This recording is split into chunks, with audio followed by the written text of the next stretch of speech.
Hindi kinatigan ng Korte Suprema ang petisyon para sa writ of amparo ni dating presidential spokesperson Harry Roque.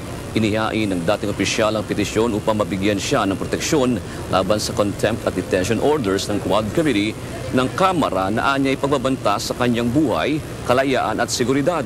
Paliwanag ng Supreme Court, ang writ of amparo ay nakareserba lamang para sa mga biktima ng extrajudicial killings at enforced disappearances at kaparehong mga pagbabanta.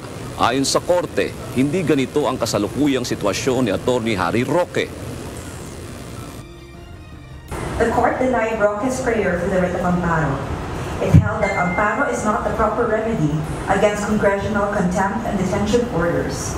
The scope of amparo is limited to extrajudicial killings and enforced disappearances, or threats thereof, which are not present in this case.